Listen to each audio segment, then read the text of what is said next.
형들 잠깐만. 워렌 버핏이 이런 말을 했어. 썰물이 빠지면 누가 수영복 안 입고 있었는지 드러난다. 오늘 밤이 바로 그 썰물이 빠지는 순간일 수 있어. 오늘 밤 CPI 발표, 그리고 13일 PCE 발표. 이 두 숫자가 코스피를 다시 한번 롤러코스터로 만들 가능성이 아주 높아. 그리고 미국이랑 이란 전쟁도 트럼프 말 한마디로 끝난 것처럼 보이지만 아직 진행 중이야. 절대 방심하면 안 돼. 이 영상 끝까지 보면 오늘 밤 숫자 하나 나왔을 때 내 통장 어떻게 지킬지, 아니 오히려 어떻게 불릴지 정확히 알게 될 거야. 앞으로 같은 실수는 절대 안 하게 될 거야. 안녕, 내 이름은 골든이야. 난 인플레이션, 금리, 공급망 이런 거시경제가 우리 월급쟁이 자산에 어떤 영향을 미치는지에 대해서 진짜 미친 듯이 고민하거든. 만약 형들이 뉴스에서 CPI니 PC이니 이런 단어 들을 때마다 뭔 소린지 몰라서 답답하고 주식 계좌는 매번 출렁이는데 왜 그런지 이유도 모른 채 불안한 마음 때문에 힘들다면 구독 버튼 누르고 이 영상이 도움되면 좋아요도 꼭 눌러줘. 자, 먼저 기초부터 빠르게 짚고 가자. 인플레이션. 학교 수업 때 한 번쯤 들어봤지? 그냥 쉽게 말하면 물가가 계속 오르는 상태야.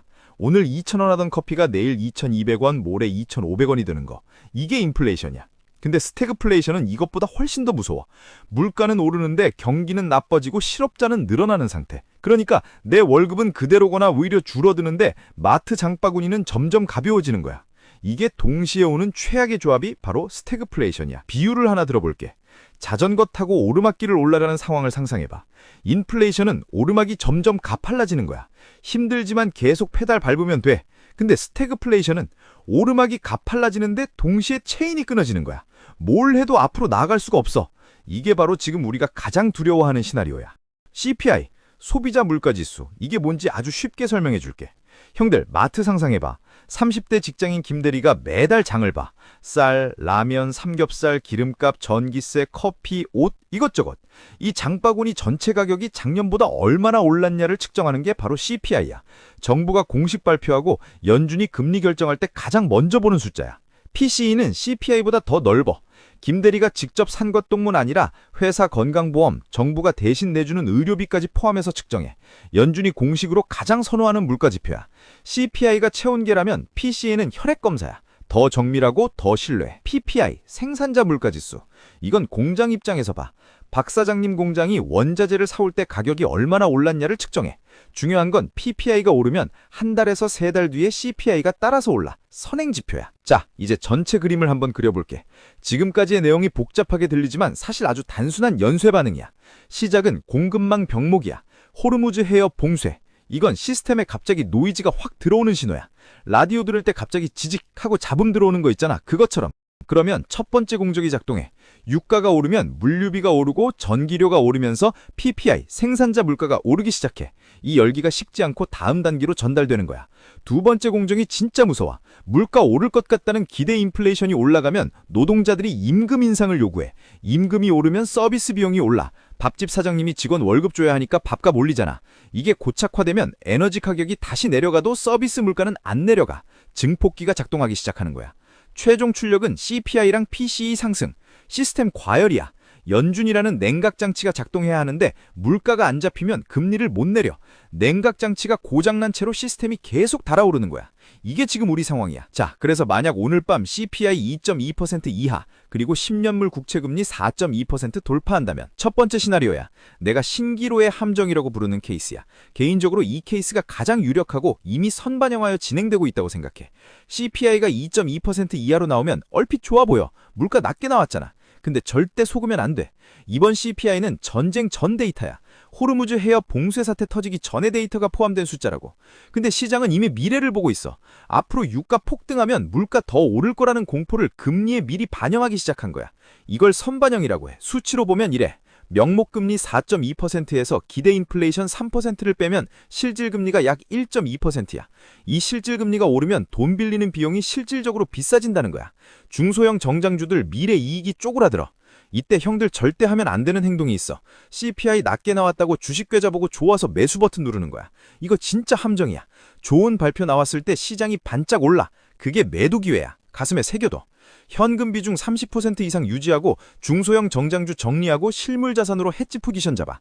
에너지 해지는 USO ETF, 금 해지는 GLD ETF가 대표적이야. 두 번째 시나리오.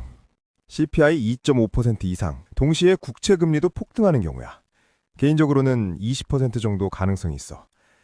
사실 말이야, 이게 실현되면 형들 계좌에 뜨는 마이너스 숫자가 지금이랑 비교도 안 될 수 있어. 에너지 가격 상승이 서비스 물가로 전유되고 거기서 임금 인상으로 또 푸지고 이 악순환이 고착화되는 단계거든. 비유해볼게. 방 안에 에어컨 틀어놓고 창문 다 닫아놨는데 누군가가 히터를 계속 틀고 있는 상황이야. 에어컨이 아무리 세게 돌아도 열기를 못 잡아. 연준이 금리로 물가를 잡으려 해도 공급망에서 계속 열기가 올라오면 못 잡는 거야. 숫자로 얘기해줄게. 명목금리가 4.5%를 넘어서는 순간 기업 할인율이 임계점을 넘어. 쉽게 말하면 5년 뒤에 1조 원 번다는 회사가 있어도 금리가 높으면 지금 그 가치가 형편없이 쪼그라든다는 거야. AI 섹터, 고밸류 성장주들한테 이게 강력한 하락 트리거가 돼. 이건 스태그플레이션이야. 경기는 침체되는데 물가는 오르는 이중고. 역사적으로 오일 쇼크가 터진 1973년, 그 전후 2년 동안 금값은 5배 이상 올랐어. 물론 지금이 그때와 똑같다고 단언하진 못하지만 방향성은 참고할 수 있어. 그래서 주식 비중은 최소화하고 달러 금 극대화가 좋은 방향이라 생각해. 마지막으로 이건 낙관적인 케이스야. CPI가 2.3% 수준으로 예상 범위 안에서 나오고 국채금리랑 유가도 안정적인 경우야. 이 경우는 트럼프 외교가 변수가 많지만 가능성은 있어. 이게 언제 가능하냐고? 호르무즈 봉쇄가 트럼프의 강력한 개입이나 외교적 타결로 이달 말 안에 해소되는 조짐이 보일 때야. 시정이 이걸 단기 노이즈로 해석하기 시작하면 분위기가 확 바뀌어. 왜 지금이 기회냐고? 자, 봐봐. 미국 빅테크 기업들이 이 AI 인프라에 3천억 달러, 우리 돈으로 약 400조 원 이상을 투자하기로 선언했어. 이 돈이 어디로 가냐? 반도체로 가고 HBM으로 가고 데이터 센터로 가. 삼성전자, SK하이닉스 이런 한국 기업들이 핵심 수혜를 받는 구조야.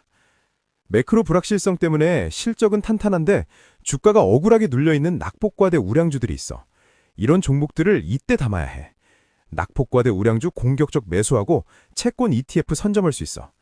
예를 들어 TLT ETF, 미국 장기채, 금리 하락 시 채권 가격 상승, 듀레이션 긴 ETF로 금리 하락 수익 선점해서 좋고, 삼성전자, SK하이닉스, AI 3천억 달러 투자 사이클 직접 수혜 가능해. 반도체 ETF, SOXX, 국내 반도체 관련 AI 인프라 수요 장기 성장 수혜도 있어. 자, 정리해줄게. 오늘 밤 CPI 발표의 핵심은 딱 하나야. 시장이 과거 숫자를 믿느냐 아니면 미래 불확실성에 베팅하느냐. 이게 전부야. 엔지니어가 공장 시스템 점검할 때 뭘 봐? 온도계 하나만 보지 않아. 전체 계기판을 봐. 형들도 CPI 숫자 하나만 보지 마. CPI 나왔을 때 동시에 국채금리가 어디 있는지, 기대 인플레이션이 어떻게 움직이는지, 달러 인덱스가 어디 있는지 이걸 함께 봐야 해. 그리고 이거 하나만 기억해. 좋은 지표 나왔다고 흥분해서 바로 사지 마. 나쁜 지표 나왔다고 공포에 질려서 바로 팔지도 마. 시장은 항상 반응을 먼저 하고 진실은 나중에 드러나. 그 간극을 이용하는 사람이 돈을 버는 거야. 오늘 3가지 시나리오 최종 정리. CPI 낮게 나왔는데 금리 계속 오르면 신기루의 함정이야. 현금 비중 높이고 USO, GLD로 원자재 해지해. CPI 예상보다 높게 나오면 S의 공포야. 달러랑 금으로 대피하고 주식 비중 최소화해. CPI 예상 범위 안에 나오고 지정학 리스크 완화 조짐 보이면 복원력 시나리오야. 낙폭과대 우량주랑 TLT 채권 ETF 담아. 형들, 지금 전 세계 스마트머니들이 이 3가지 시나리오를 두고 포지션 잡고 있어. 우리도 이제 같은 언어로 시장을 읽을 수 있어야 해. 내 노후, 내 아이 미래가 달린 일이잖아. 감으로 투자하는 시대는 끝났어. 이제부터는 데이터로, 전략으로 움직여야 해. 긴 영상 시청해줘서 고마워. 우리 같이 공부하고 이 전쟁 같은 주식시장에서 이겨보자고. 형들은 어떤 시나리오가 실현될 것 같아? 댓글로 형들 생각도 알려줘. 마지막으로 13일 PCE 발표 직후 업데이트 영상 올릴게. 오늘 CPI 결과가 어느 시나리오로 흘렀는지 리뷰하고 PCE 발표까지 연결해서 최종 방향 다시 짚어줄게. 골든타임 놓치지 마.